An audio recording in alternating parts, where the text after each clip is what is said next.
नमस्कार, मैं किशोर मकवाना। आज इस ऑडियो में इड़ा और पिंगला नाड़ी के बारे में जानते हैं। अगर ये ऑडियो आपको अच्छा लगे तो इसे सब्सक्राइब और लाइक कमेंट जरूर करें। इड़ा और पिंगला नाड़ियाँ भी स्थूल अनैच्छिक नाड़ियाँ नहीं हैं।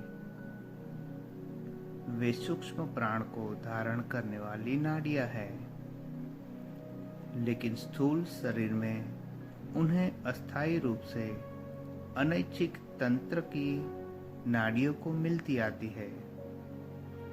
ऐसा कहा जा सकता है, इड़ा दाएं अंडकोश से और पिंगला बाएं अंडकोश से मिल निकलती है। मूलाधार चक्र के बगल में यह सुषुम्ना नाड़ी से मिलती है और एक ग्रंथि होती है। मूलाधार चक्र के पास इन तीनों नाड़ियों का संगम मुक्ता त्रिवेणी कहलाता है। पिंगला, इड़ा और सुषुम्ना नाड़ियों में क्रमशः गंगा, जमुना और सरस्वती का वास होता है। इस संगम को ब्रह्म ग्रंथि कहा जाता है। उसके बाद यह अनाहत और अंजना चक्र में पाया जाता है। इसे विशाल ब्रह्मांड में त्रिवेणी प्रयाग में गंगा, यमुना और सरस्वती का मिलन होता है। इड़ा बाएं ओर और पिंगला दाएं नथुने से बहती है। इड़ा को चंद्रा और पिंगला को सूर्य नाड़ी कहा जाता है। इड़ा ठंडक होती है और पिंगला गर्मी रहती है।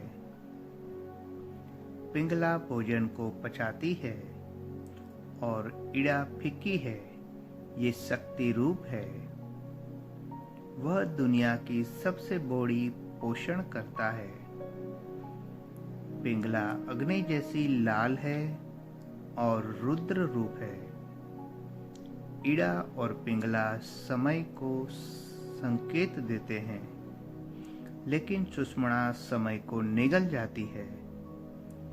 योगी अपने मृत्यु का समय जानता है, तब वो अपने प्राणों को सुषुम्ना के पास ले जाता है, ब्रह्मरंध्र में रखता है और उसे समय की उपेक्षा करने की चुनौती देता है।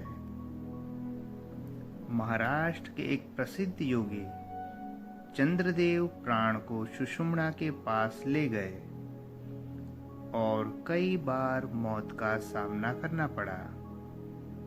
वह पुणे के निकट आनंदी के श्री ज्ञानदेव के समकालीन थे।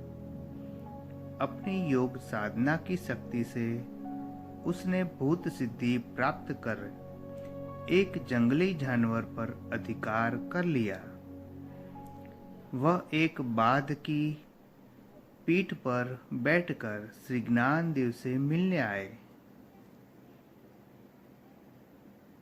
शुक्रिया।